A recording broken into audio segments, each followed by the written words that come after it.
Good morning students. अज आप अपने syllabus विच दिते हुए पाठ 21 पिंड इयों बोलदे पाठ नूं पढ़ांगे और इहदे ते विचार चर्चा करांगे। डियर स्टूडेंट्स, ये पाठ डॉक्टर शरणजीत कौर दा लिखिया होया है। ये एक कहानी है जिस दे विच सानू पिंडां बारे, पिंडां दे जीवन बारे जानकारी दिती हुई है। ਇਹਦੇ ਵਿੱਚ ਲੇਖਿਕਾ ਨੇ ਡਾਕਟਰ ਸ਼ਰਨਜੀਤ ਕੌਰ ਨੇ ਇਹ ਦੱਸਣ ਦੀ ਕੋਸ਼ਿਸ਼ ਕੀਤੀ ਆ ਕਿ ਚਾਹੇ ਅਸੀਂ ਕਿੰਨੇ ਵੀ ਸ਼ਹਿਰੀ ਕਿਉਂ ਨਾ ਹੋ ਜਾਈਏ, ਮਾਡਰਨ ਕਿਉਂ ਨਾ ਹੋ ਜਾਈਏ, ਪਰ ਅਸੀਂ ਆਪਣੇ ਪਿੰਡਾਂ ਨੂੰ, ਆਪਣੇ ਪਿਛੋਕੜ ਨੂੰ ਬਿਲਕੁਲ ਵੀ ਭੁੱਲ ਨਹੀਂ ਸਕਦੇ।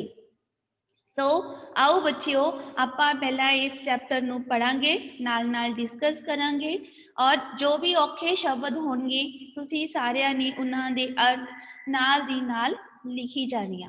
इसलिए सारे बच्चों के हथ विच पेन पेंसिल जरूर होण। दीप नूं स्कूल विच छुट्टियां हो गईयां सन। वो मॉडल स्कूल विच पढ़दा सी। उसदे दोस्त किधरे ना किधरे सैर करन जा रहे सन। वो भी चाहुंदा सी कि किसी वड्डे शहर जयपुर, जोधपुर, पालमपुर जां बंगलौर जावे। स्कूलों घर पहुंचदियां ही उसने अपने पापा नूं पुछया, पापा असीं छुट्टियां विच घुम्मण कित्थे जावांगे? छुट्टियां तां अज तो हो ही गईयां हन। इस दे विच कहानीकार ने दस्सिया है कि एक दीप नाम दा बच्चा है जो मॉडल स्कूल दे विच पढ़दा है। उसदे जिन्ने भी दोस्त हन वो सारे किसी ना किसी वड्डे शहर घुम्मण जा रहे हन। वो भी आके अपने पापा नूं यही पुछदा आ कि हुण वो किधर घुम्मण जा रहे हन। पापा उन्हां उसदी गल सुन के मुस्कुराए ते कहण लगे, बेटा मैं सोचदा हां कि ऐतकी तुहानूं पिंड दी सैर कराई जाए। पिंड जिथे तेरे दादा दादी ते ताया ताई रहिंदे हन। लै बस पिंड ही? मेरा दोस्त रमन तां जयपुर जा रहा है ते एकम तां लंडन। केवल सैर करन लई ही जा रहे ते मैं पिंड? उसने गुस्से हुंदे कहा, बेटा तू पिंड जाके देखी तां सही, तैनूं किन्ना चंगा लगेगा। नहीं नहीं, मैं पिंड नहीं जाना। मासी जी दी बेटी कंचू दसदी सी कि पिंड विच तां गोहे दी बदबू आउंदी रहिंदी है।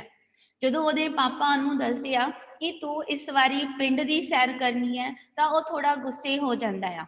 ओह कहंदा है कि मैं किसी वड्डे शहर दे विच ही घुम्मण जाना है, पिंड दी सैर बिल्कुल नहीं करनी। ਤਾਂ ਇਸ ਤੇ ਦੀਪ ਕਹਿੰਦਾ ਹੈ ਕਿ ਮੈਨੂੰ ਮੇਰੀ ਮਾਸੀ ਦੀ ਬੇਟੀ ਕੰਚੂ ਨੇ ਦੱਸਿਆ ਸੀ ਕਿ ਪਿੰਡਾਂ ਵਿੱਚੋਂ ਤਾਂ ਗੋਹੇ ਦੀ ਬਦਬੂ ਆਉਂਦੀ ਰਹਿੰਦੀ ਹੈ। ਕਿਉਂ ਆਉਂਦੀ ਰਹਿੰਦੀ ਆ? ਕਿਉਂਕਿ ਉੱਥੇ ਕੱਚੇ ਵਿਹੜੇ ਹੁੰਦੇ ਸਨ, ਲੋਕ ਪਸ਼ੂ ਡੰਗਰ ਵੀ ਘਰਾਂ 'ਚ ਹੀ ਰੱਖਦੇ ਸੀ। ਇਸ ਕਰਕੇ ਉਹਨਾਂ ਨੂੰ ਲੱਗਦਾ ਸੀਗਾ ਕਿ ਘਰਾਂ ਵਿੱਚੋਂ ਵੀ ਗੋਹੇ ਦੀ ਹੀ ਬਦਬੂ ਆਉਂਦੀ ਹੈ। ਹੁਣ ਉਹ ਗੱਲ ਨਹੀਂ ਹੈ ਬੇਟੇ, ਅਸੀਂ ਤਾਂ ਕਾਫੀ ਸਾਲਾਂ ਤੋਂ ਮਗਰੋਂ ਜਾ ਰਹੇ ਹਾਂ। ਹੁਣ ਪਿੰਡ ਵਿੱਚ ਗੋਹੇ ਦੀ ਬਦਬੂ ਨਹੀਂ ਆਉਂਦੀ। ਹੁਣ ਤਾਂ ਉੱਥੇ ਗੋਹੇ ਦੀ ਗੈਸ ਬਣਨ ਲੱਗ ਪਈ ਏ। ਸਾਰਾ ਗੋਹਾ ਇੱਕ ਥਾਂ ਗੋਬਰ ਗੈਸ ਪਲਾਂਟ ਕੋਲ ਇਕੱਠਾ ਕਰ ਦਿੱਤਾ ਜਾਂਦਾ ਹੈ। ਇਹ ਉਸਦੇ ਫਿਰ ਪਾਪਾ ਦੱਸ ਰਹੇ ਨੇ ਕਿ ਅਸੀਂ ਕਈ ਸਾਲਾਂ ਮਗਰੋਂ ਜਾ ਰਹੇ ਹਾਂ। ਭਾਵ ਅਜਿਹਾ ਕੁਝ ਸਾਲ ਪਹਿਲਾਂ ਹੁੰਦਾ ਸੀ, ਹੁਣ ਨਹੀਂ ਹੁੰਦਾ, ਕਿਉਂਕਿ ਹੁਣ ਪਿੰਡਾਂ ਨੇ ਬਹੁਤ ਤਰੱਕੀ ਕਰ ਲਈ ਹੈ ਤੇ ਪਿੰਡਾਂ ਵਿੱਚ ਗੋਬਰ ਗੈਸ ਪਲਾਂਟ ਲੱਗ ਗਏ ਹਨ। ਜਿੱਥੇ ਸਾਰੇ ਗੋਹੇ ਨੂੰ ਇਕੱਠਾ ਕਰ ਲਿਆ ਜਾਂਦਾ ਹੈ, ਉੱਥੇ ਗੈਸ ਬਣਾਈ ਜਾਂਦੀ ਹੈ ਜੋ ਕਿ ਘਰਾਂ ਵਿੱਚ ਬਾਲਣ ਦੇ ਕੰਮ ਆਉਂਦੀ ਹੈ।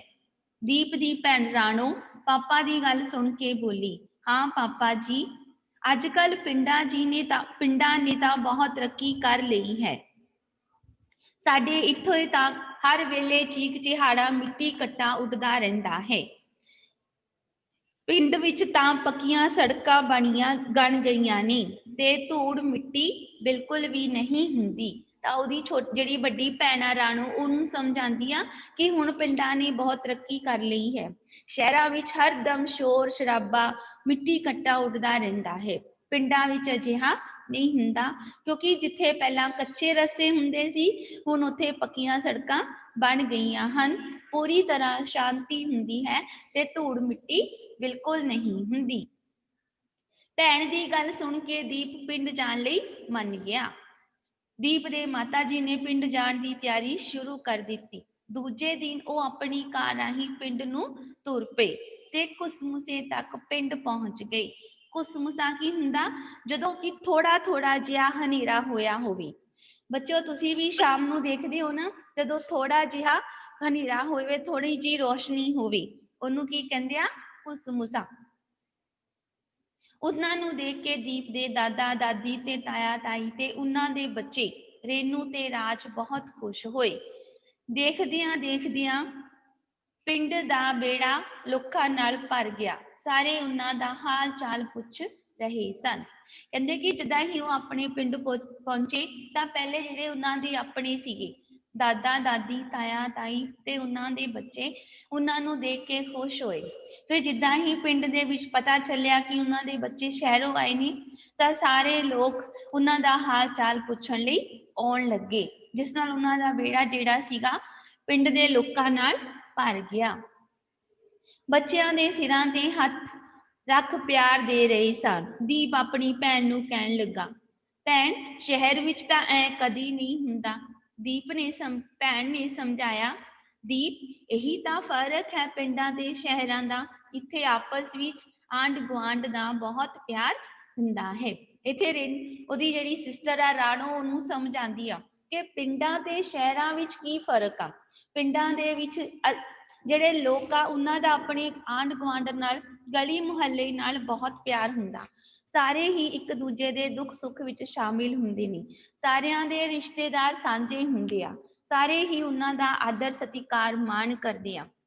ਜਦ ਕਿ ਸ਼ਹਿਰਾਂ ਦੇ ਵਿੱਚ ਤੁਹਾਡੇ ਗੁਆਂਢੀਆਂ ਦੇ ਘਰ ਵੀ ਕੁਝ ਹੋ ਰਿਹਾ ਹੋਵੇ ਤਾਂ ਸਾਨੂੰ ਬਿਲਕੁਲ ਵੀ ਪਤਾ ਨਹੀਂ ਹੁੰਦਾ। ਗਲੀ ਮੁਹੱਲੇ ਵਿੱਚ ਕੀ ਹੋ ਰਿਹਾ ਹੈ ਤਾਂ ਬਹੁਤ ਦੂਰ ਦੀ ਗੱਲ ਆ।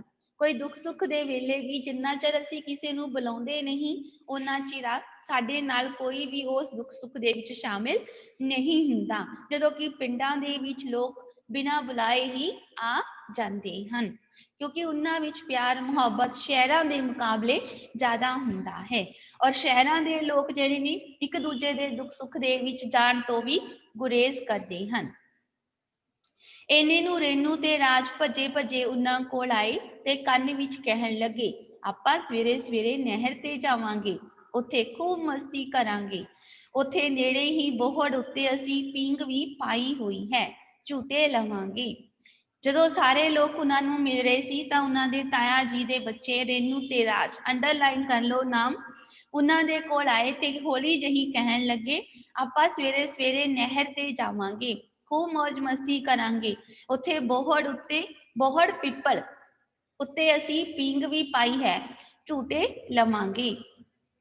ਗੱਲਾਂ ਕਰਦੇ ਕਰਦੇ ਉਹ ਰਾਤ ਨੂੰ ਸੌਂ ਗਏ। ਸਵੇਰੇ ਚਿੜੀਆਂ ਦੀ ਚੀਂ ਚੀਂ ਨੇ, ਰੁੱਖਾਂ ਦੀ ਸਰਸਰਾਹਟ ਨੇ, ਗਾਲੜਾਂ ਦੀਆਂ ਟਪੂਸੀਆਂ ਨੇ ਉਹਨਾਂ ਨੂੰ ਆਪਣੇ ਆਪ ਹੀ ਜਗਾ ਦਿੱਤਾ। ਦੇਖੋ ਬੱਚੇ, ਇੱਥੇ ਲੇਖਿਕਾ ਨੇ ਕੁਦਰਤ ਦਾ ਦ੍ਰਿਸ਼ ਪੇਸ਼ ਕੀਤਾ ਕਿ ਜਿਹੜੀ ਪਿੰਡਾਂ ਦੇ ਵਿੱਚ ਸਵੇਰੇ ਸਵੇਰੇ ਚਿੜੀਆਂ ਦੀ ਆਵਾਜ਼ ਸੁਣਨ ਨੂੰ ਮਿਲਦੀ ਆ। ਜਦੋਂ ਹਵਾ ਚੱਲਦੀ ਆ ਤਾਂ ਪੱਤੇ ਜਦੋਂ ਆਪਸ ਦੇ ਵਿੱਚ ਖੜਕਦੇ ਨੇ ਤਾਂ ਉਹਨਾਂ ਦੀ ਸਰਸਰਾਹਟ ਪੱਤਿਆਂ ਦੇ ਖੜਕਣ ਦੀ ਆਵਾਜ਼ ਸੁਣਾਈ ਦਿੰਦੀ ਆ। ਗਾਲੜਾ ਮੀਨਸ ਗਿਲਹਰੀ, ਜਦੋਂ ਗਿਲਹਰੀਆਂ ਦਰਖਤਾਂ ਦੇ ਉੱਪਰ ਟਪੂਸੀਆਂ ਮਾਰਦੀਆਂ ਨੇ ਤਾਂ ਉਹ ਵੀ ਦੇਖਣ ਨੂੰ ਬਹੁਤ ਸੋਹਣੀਆਂ ਲੱਗਦੀਆਂ ਨੇ। ਕਹਿੰਦੇ ਇਹੋ ਜਿਹੇ ਦ੍ਰਿਸ਼ ਦੇ ਵਿੱਚ ਉਹ ਬੱਚੇ ਆਪਣੇ ਆਪ ਹੀ ਜਾਗ ਗਏ ਤੇ ਸੈਰ ਕਰਨ ਤੁਰ ਪਏ। ਥੱਕ ਟੁੱਟ ਕੇ ਨੱਚਦੇ ਟੱਪਦੇ ਉਹ ਵਾਪਸ ਮੁੜੇ ਤਾਂ ਉਹਨਾਂ ਨੂੰ ਮਿੱਸੀਆਂ ਬੇਸਣ ਪਿਆਜ਼ ਵਾਲੀਆਂ ਰੋਟੀਆਂ ਨਾਲ ਤਾਜ਼ੀ ਲੱਸੀ ਤੇ ਮੱਖਣ, ਜੋ ਉਸਦੇ ਦਾਦੀ ਜੀ ਨੇ ਸਵੇਰੇ ਸਵੇਰੇ ਦੁੱਧ ਰਿੜਕ ਕੇ ਕੱਢਿਆ ਸੀ, ਖਾਣ ਨੂੰ ਮਿਲਿਆ। ਤੁਹਾਨੂੰ ਵੀ ਸਭ ਨੂੰ ਮਿੱਸੀ ਰੋਟੀ ਪਸੰਦ ਹੈ ਨਾ, ਸਾਰੇ ਬੜੇ ਸ਼ੌਂਕ ਨਾਲ ਖਾਂਦੇ ਹੋ। ਇੱਥੇ ਵੀ ਉਹੀ ਦੱਸਿਆ ਕਿ ਉਹਨਾਂ ਬੱਚਿਆਂ ਨੂੰ ਵਾਪਸ ਮੁੜਨ ਤੇ ਉਹਨਾਂ ਦੀ ਦਾਦੀ ਨੇ ਮਿੱਸੀਆਂ ਬੇਸਣ ਪਿਆਜ਼ ਵਾਲੀਆਂ ਰੋਟੀਆਂ, ਤਾਜ਼ੀ ਲੱਸੀ ਤੇ ਮੱਖਣ ਨਾਲ ਖਾਣ ਨੂੰ ਦਿੱਤੀਆਂ। ਦੀਪ ਨੂੰ ਮਿੱਸੀ ਰੋਟੀ ਬਹੁਤ ਸਵਾਦ ਲੱਗੀ। ਉਹ ਆਪਣੀ ਦਾਦੀ ਜੀ ਨੂੰ ਕਿਹਾ, ਸ਼ਹਿਰ ਵਿੱਚ ਤਾਂ ਬਾਜ਼ਾਰੀ ਮੱਖਣ ਖਾ ਖਾ ਕੇ ਮੈਂ ਅੱਕ ਗਿਆ ਸੀ।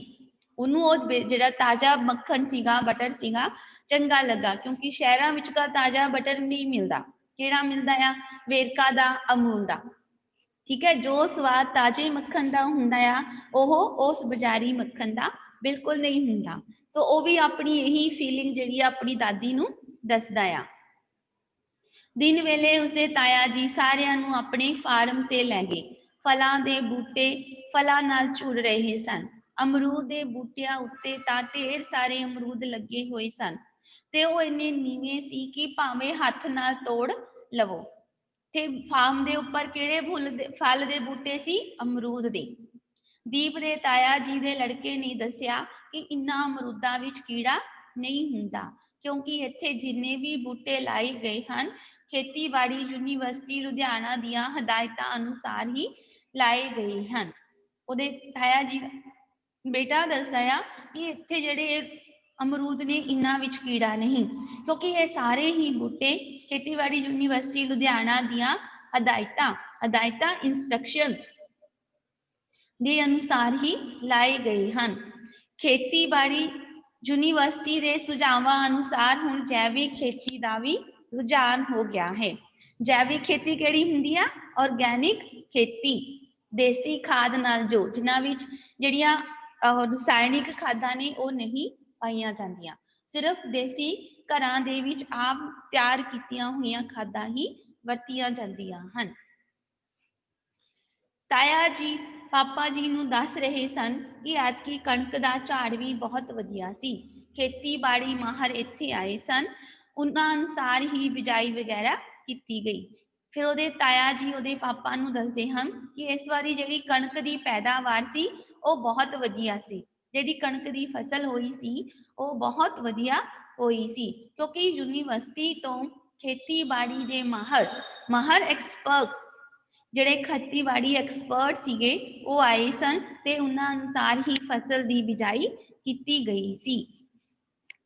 ਸ਼ਾਮ ਨੂੰ ਤਾਈ ਜੀ ਨੇ ਖੇਤਾਂ ਚੋਂ ਤਾਜ਼ਾ ਸਾਗ ਤੋੜ ਕੇ ਲਿਆਂਦਾ ਤੇ ਬਣਾਇਆ। ਰਾਤੀ ਸਾਗ ਨਾਲ ਮੱਕੀ ਦੀਆਂ ਰੋਟੀਆਂ ਪਕਾਈਆਂ। ਸਾਰਿਆਂ ਨੇ ਬੜੇ ਸਵਾਦ ਨਾਲ ਸਾਗ ਤੇ ਮੱਕੀ ਦੀ ਰੋਟੀ ਖਾਧੀ। ਅਗਲੇ ਦਿਨ ਉਹਨਾਂ ਨੇ ਦਰਿਆ ਵਿੱਚ ਲੱਗੀ ਪਣ ਚੱਕੀ ਦੇਖੀ। ਪਣ ਚੱਕੀ ਕੀ ਹੁੰਦੀ ਆ ਬੇਟਾ ਜੀ? ਜੋ ਪਾਣੀ ਨਾਲ ਚੱਲਦੀ ਆ। ਤੁਸੀਂ ਕਈ ਥਾਵਾਂ ਤੇ ਕਦੀ ਟੀਵੀ 'ਚ ਵੀ ਦੇਖਿਆ ਹੋਣਾ ਆ, ਤੁਸੀਂ ਡੈਮ ਤੇ ਗਏ ਹੋ ਉੱਥੇ ਵੀ ਦੇਖਿਆ ਹੋਣਾ ਕਿ ਪਾਣੀ ਦੇ ਇੱਕ ਸਾਈਡ ਤੇ ਲੱਗੀ ਹੁੰਦੀ ਆ, ਜਿਵੇਂ ਮਧਾਣੀ ਘੁੰਮਦੀ ਆ ਰਾਉਂਡ ਇਸੇ ਤਰ੍ਹਾਂ ਹੀ ਉਹ ਚੱਕੀ ਘੁੰਮਦੀ ਆ। ਉਹਦੇ ਚੱਕਣ ਦੇ ਨਾਲ ਘੁੰਮਣ ਦੇ ਨਾਲ ਪਾਣੀ ਵਿੱਚ ਕੰਪਨ ਪੈਦਾ ਹੁੰਦੀ ਆ। ਤੇਲ ਕੱਢਣ ਵਾਲੀ ਚੱਕੀ ਕੋਹਲੂ, ਜਿਹਨੂੰ ਆਪਾਂ ਕੋਹਲੂ ਕਹਿੰਦੇ ਆ, ਤੇਲ ਕੱਢਣ ਵਾਲੀ ਚੱਕੀ ਨੂੰ ਕੀ ਕਹਿੰਦੇ ਆ? ਕੋਹਲੂ। ਉਹ ਦੇਖੀ ਜੋ ਸ਼ਾਮ ਵੇਲੇ ਖਾਸ ਕਿਸਮ ਦਾ ਸੰਗੀਤ ਪੈਦਾ ਕਰਦੀਆਂ ਸਨ। ਜਦੋਂ ਕਹਿੰਦੇ ਇਹ ਚੱਲਦੀਆਂ ਸਨ ਤਾਂ ਉਹ ਇੱਕ ਆਵਾਜ਼ ਪੈਦਾ ਕਰਦੀਆਂ ਸਨ ਜਿਨ੍ਹਾਂ ਵਿੱਚੋਂ ਇੱਕ ਸੰਗੀਤ ਸੁਣਾਈ ਦਿੰਦਾ ਸੀ। ਉੱਥੇ ਨੇੜੇ ਹੀ ਇੱਕ ਪੋਲਟਰੀ ਫਾਰਮ ਸੀ। ਤਾਇਆ ਜੀ ਸਭ ਬੱਚਿਆਂ ਨੂੰ ਉੱਥੇ ਲੈ ਗਏ। ਕੁਕੜੀਆਂ ਕਿੱਥੇ ਆਂਡੇ ਦਿੰਦੀਆਂ ਹਨ, ਉਹਨਾਂ ਦੀ ਖੁਰਾਕ ਦਾ ਇੰਤਜ਼ਾਮ, ਪਾਣੀ ਦਾ ਇੰਤਜ਼ਾਮ, ਸਾਫ਼ ਸਫਾਈ ਆਦਿ ਉਹਨਾਂ ਨੇ ਸਭ ਕੁਝ ਦੇਖਿਆ। ਸਭ ਨੇ ਰਲ ਕੇ ਖੂਬ ਮौज ਮਸਤੀ ਕੀਤੀ। ਦੀਪ ਨੇ ਆਪਣੇ ਪਿੰਡ ਦੇ ਵਿੱਚ ਹੋਰ ਕੀ ਦੇਖਿਆ ਕਿ ਉੱਥੇ ਕੋਲ ਹੀ ਇੱਕ ਪੋਲਟਰੀ ਫਾਰਮ ਸੀ। ਪੋਲਟਰੀ ਫਾਰਮ, ਮੁਰਗੀ ਖਾਨਾ, ਜਿੱਥੇ ਉਹਨਾਂ ਦੇ ਤਾਇਆ ਜੀ ਨੇ ਉਹਨਾਂ ਨੂੰ ਕੁਕੜੀਆਂ ਕਿੱਥੇ ਆਂਡੇ ਦਿੰਦੀਆਂ ਨੇ, ਉਹਨਾਂ ਨੂੰ ਕਿਹੋ ਜਿਹੀ ਖੁਰਾਕ ਦਿੱਤੀ ਜਾਂਦੀ ਆ, ਉਹਨਾਂ ਦੇ ਪਾਣੀ ਤੇ ਸਾਫ਼ ਸਫਾਈ ਦਾ ਕਿਵੇਂ ਧਿਆਨ ਰੱਖਿਆ ਜਾਂਦਾ ਹੈ, ਇਸ ਬਾਰੇ ਜਾਣਕਾਰੀ ਦਿੱਤੀ। ਤੇ ਉਹਨਾਂ ਬੱਚਿਆਂ ਨੇ ਹੋਰ ਵੀ ਉੱਥੇ ਬਹੁਤ ਸਾਰੀ ਮौज ਮਸਤੀ ਕੀਤੀ। ਇਸੇ ਤਰ੍ਹਾਂ ਹਰ ਰੋਜ਼ ਕੁਝ ਨਾ ਕੁਝ ਨਵਾਂ ਵੇਖਦਿਆਂ ਹਫ਼ਤਾ ਲੰਘ ਗਿਆ। ਹੁਣ ਤਾਂ ਦੀਪ ਕਹਿ ਰਿਹਾ ਸੀ, ਪਾਪਾ ਅਜੇ ਤਾਂ ਹੋਰ ਵੀ ਕਈ ਕੁਝ ਦੇਖਣ ਵਾਲਾ ਰਹਿ ਗਿਆ ਏ ਤੇ ਨਾਲੇ ਹੁਣ ਤਾਂ ਸ਼ਹਿਰ ਜਾਣ ਨੂੰ ਵੀ ਦਿਲ ਨਹੀਂ ਕਰਦਾ। ਦੀਪ ਨੂੰ ਇਸ ਤਰ੍ਹਾਂ ਇੱਕ ਹਫ਼ਤਾ ਕੁਝ ਨਾ ਕੁਝ ਦੇਖਦਿਆਂ ਲੰਘ ਗਿਆ ਸੀ। ਹੁਣ ਉਸ ਨੂੰ ਪਿੰਡ ਜ਼ਿਆਦਾ ਵਧੀਆ ਲੱਗਣ ਲੱਗ ਗਏ ਸੀ ਤੇ ਉਹ ਕਹਿ ਰਿਹਾ ਸੀ ਕਿ ਉਸਨੇ ਹਜੇ ਹੋਰ ਪਿੰਡ ਵਿੱਚ ਬਹੁਤ ਕੁਝ ਦੇਖਣਾ ਹੈ ਤੇ ਹੁਣ ਉਸਦਾ ਦਿਲ ਵੀ ਸ਼ਹਿਰ ਜਾਣ ਨੂੰ ਨਹੀਂ ਕਰਦਾ। ਪਰ ਛੁੱਟੀਆਂ ਖਤਮ ਹੋਣ ਤੇ ਸੀ, ਸਕੂਲ ਖੁੱਲਣ ਵਾਲੇ ਸੀ, ਉਹਨਾਂ ਨੂੰ ਵਾਪਸ ਸ਼ਹਿਰ ਆਉਣਾ ਪੈਣਾ ਸੀ। ਅਗਲੇ ਦਿਨ ਜਦੋਂ ਵਾਪਸ ਜਾਣ ਲੱਗੇ ਤਾਂ ਦਾਦੀ ਜੀ ਨੇ ਗੰਨੇ, ਸਾਗ, ਮੱਕੀ ਦਾ ਆਟਾ, ਦਾਲਾਂ ਤੇ ਕਣਕ ਆਦਿ ਗੱਡੀ ਵਿੱਚ ਪਹਿਲਾਂ ਹੀ ਰਖਵਾ ਦਿੱਤੀਆਂ ਸਨ। ਪਿੰਡਾਂ ਦੇ ਵਿੱਚ ਇਹ ਸਾਰਾ ਸਮਾਨ ਘਰਾਂ ਦੇ ਵਿੱਚ ਹੀ ਉਗਾਇਆ ਜਾਂਦਾ ਹੈ ਔਰ ਉੱਥੇ ਇਸ ਸਮਾਨ ਕਾਫੀ ਖੁੱਲਾ ਦੁੱਲਾ ਹੁੰਦਾ ਹੈ। ਇਸੇ ਲਈ ਉਹ ਲੋਕ ਜਦੋਂ ਵੀ ਉਹਨਾਂ ਦੇ ਘਰੋਂ ਕੋਈ ਪਰਿਵਾਰ ਦਾ ਮੈਂਬਰ ਜਾਂ ਕੋਈ ਸਕਾ ਸੰਬੰਧੀ ਜਾਂਦਾ ਹੈ ਤਾਂ ਉਸ ਨੂੰ ਹਮੇਸ਼ਾ ਹੀ ਝੋਲੇ ਭਰ ਭਰ ਕੇ ਸਮਾਨ ਦਿੰਦੇ ਹਨ। ਇਸੇ ਲਈ ਕਹਿੰਦੇ ਕਿ ਦੀਪ ਦੀ ਦਾਦੀ ਨੇ ਵੀ ਉਹਨਾਂ ਦੀ ਗੱਡੀ ਵਿੱਚ ਗੰਨੇ, ਸਾਗ, ਮੱਕੀ ਦਾ ਆਟਾ, ਦਾਲਾਂ ਤੇ ਕਣਕ ਆਦਿ ਰਖਵਾ ਦਿੱਤੇ ਸਨ। ਹੁਣ ਦੀਪ ਆਖ ਰਿਹਾ ਸੀ ਕਿ ਉਹ ਹਰ ਵਾਰ ਛੁੱਟੀਆਂ ਵਿੱਚ ਪਿੰਡ ਹੀ ਆਇਆ ਕਰੇਗਾ। ਦੀਪ ਨੂੰ ਪਿੰਡ ਇੰਨੇ ਚੰਗੇ ਲੱਗਿਆ, ਉਹਨੇ ਇਹ ਕਿਹਾ ਤੁਰਨ ਲੱਗਿਆ ਕਿ ਉਹ ਹੁਣ ਆਪਣੇ ਦੋਸਤਾਂ ਨਾਲ ਕਿਸੇ ਵੱਡੇ ਸ਼ਹਿਰ ਵਿੱਚ ਘੁੰਮਣ ਜਾਣ ਦੀ ਥਾਂ ਆਪਣੇ ਪਿੰਡ ਹੀ ਆਇਆ ਕਰੇਗਾ। ਬੇਟਾ ਜੀ ਇਹ ਸੀਗੇ ਪਿੰਡ ਦੀ ਸੈਰ ਜੋ ਆਪਾਂ ਕਰਕੇ ਹਟੇ ਹਾਂ। ਆਪਾਂ ਸਾਰੇ ਹੀ ਪਿੰਡਾਂ ਨਾਲ ਸੰਬੰਧ ਰੱਖਦੇ ਹਾਂ, ਠੀਕ ਹੈ, ਚਾਹੇ ਅਸੀਂ ਸ਼ਹਿਰਾਂ ਦੇ ਵਿੱਚ ਰਹਿੰਦੇ ਹਾਂ ਪਰ ਅਸੀਂ ਆਪਣਾ ਜਿਹੜਾ ਸਾਡਾ ਪਿਛੋਕੜ ਆ ਉਹ ਪਿੰਡਾਂ ਨਾਲ ਹੀ ਜੁੜਿਆ ਹੋਇਆ ਹੈ। ਸੋ ਸਾਰਿਆਂ ਨੇ ਵਰਕਸ਼ੀਟ ਦੇ ਵਿੱਚ ਇੱਕ ਕੁਐਸਚਨ ਦਿੱਤਾ ਹੋਇਆ ਕਿ ਤੁਸੀਂ ਸਾਰਿਆਂ ਨੇ ਆਪਣੇ ਆਪਣੇ ਪਿੰਡ ਦਾ ਵਰਣਨ ਕਰਨਾ ਆ। ਸਭ ਬੱਚੇ ਨੇ ਲਿਖਣ ਦੀ ਕੋਸ਼ਿਸ਼ ਕਰਨੀ ਆ। ਕੋਈ ਇਹ ਨਹੀਂ ਕਹੇਗਾ ਮੈਮ ਅਸੀਂ ਸ਼ਹਿਰ ਰਹਿੰਦੇ ਹਾਂ, ਅਸੀਂ ਕਦੇ ਪਿੰਡ ਨਹੀਂ ਦੇਖੇ। ਠੀਕ ਹੈ ਜੀ, ਤੁਸੀਂ ਕੋਈ ਵੀ ਪਿੰਡ ਕਿਸੇ ਵੀ ਰੂਪ ਵਿੱਚ ਦੇਖਿਆ ਆ ਤਾਂ ਉਹਦਾ ਵਰਣਨ ਜ਼ਰੂਰ ਕਰਨਾ ਕਿ ਤੁਹਾਡੇ ਪਿੰਡ ਦੇ ਵਿੱਚ ਕੀ ਕੀ ਵਧੀਆ ਹੋਇਆ ਹੈ। ਉਹ ਅੱਜ ਦੇ ਪਿੰਡ ਬੇਟਾ ਜੀ ਪੁਰਾਣੇ ਪਿੰਡਾਂ ਨਾਲੋਂ ਬਹੁਤ ਬਦਲ ਗਏ ਹਨ। ਪਹਿਲਾਂ ਪਿੰਡਾਂ ਦੇ ਵਿੱਚ ਕੱਚੀਆਂ ਸੜਕਾਂ ਹੁੰਦੀਆਂ ਸੀ, ਜਾਣ ਨੂੰ ਬੱਸਾਂ ਗੱਡੀਆਂ ਨਹੀਂ ਹੁੰਦੀਆਂ ਸੀ, ਲੋਕਾਂ ਦਾ ਜੀਵਨ ਉੱਥੇ ਤੱਕ ਹੀ ਸੀਮਤ ਹੁੰਦਾ ਸੀ। ਪਰ ਅੱਜ ਪਿੰਡਾਂ ਨੇ ਬਹੁਤ ਤਰੱਕੀ ਕਰ ਲਈ ਆ। ਪਿੰਡਾਂ ਦੇ ਵਿੱਚ ਵੀ ਸਪੋਰਟਸ ਕਲੱਬ, ਬਹੁਤ ਸਾਰੇ ਬੱਚਿਆਂ ਲਈ ਪਾਰਕ, ਬਹੁਤ ਵਧੀਆ ਵਧੀਆ ਉੱਥੇ ਦੀਆਂ ਸੜਕਾਂ ਬਣ ਗਈਆਂ ਹਨ। ਹਰ ਤਰ੍ਹਾਂ ਦੀ ਫੈਸਿਲਿਟੀ ਜਿਹੜੀ ਆ ਉਹ ਪਿੰਡਾਂ ਤੱਕ ਪਹੁੰਚ ਗਈ ਆ। ਲੋਕਾਂ ਦਾ ਸ਼ਹਿਰ ਤੱਕ ਆਉਣਾ ਜਾਣਾ ਸੌਖਾ ਹੋ ਗਿਆ ਹੈ। ਵੱਡਾ ਬੱਸਾਂ ਗੱਡੀਆਂ ਦੀ ਜਿਹੜੀ ਫੈਸਿਲਿਟੀ ਸੀਗੀ ਉਹ ਉਹਨਾਂ ਨੂੰ ਮਿਲ ਚੁੱਕੀ ਹੈ।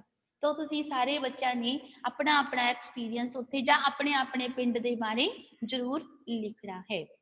ਸੋ ਬੱਚਿਓ ਇਹ ਸੀਗਾ ਆਪਣਾ ਪਾਠ ਪਿੰਡ ਇਉਂ ਬੋਲਦੇ। ਇਸ ਪਾਠ ਦੇ ਵਿੱਚ ਸਾਨੂੰ ਪਿੰਡ ਦਾ ਉਹ ਰੂਪ ਦੱਸਿਆ ਹੈ ਜਿਸ ਦੇ ਵਿੱਚ ਸਾਨੂੰ ਅੱਜ ਬਹੁਤ ਕੁਝ ਦੇਖਣ ਨੂੰ ਮਿਲਦਾ ਹੈ, ਬਹੁਤ ਕੁਝ ਸਿੱਖਣ ਨੂੰ ਮਿਲਦਾ ਹੈ, ਜਿੱਥੇ ਸਾਡਾ ਆਪਣਾਪਨ ਜ਼ਿਆਦਾ ਹੁੰਦਾ ਹੈ। ਤੁਸੀਂ ਸਾਰੇ ਵਿਦਿਆਰਥੀਆਂ ਨੇ ਇਸ ਪਾਠ ਨੂੰ ਬਹੁਤ ਧਿਆਨ ਨਾਲ ਪੜ੍ਹਨਾ ਹੈ ਤੇ ਜੋ ਤੁਹਾਨੂੰ ਵਰਕਸ਼ੀਟ ਦਿੱਤੀ ਹੋਈ ਹੈ ਉਹਨੂੰ ਆਪਣੀਆਂ ਕਾਪੀਆਂ ਦੇ ਉੱਪਰ ਸੋਲਵ ਕਰਨਾ ਹੈ। ਥੈਂਕ ਯੂ ਬੇਟਾ ਜੀ, thank you for your cooperation.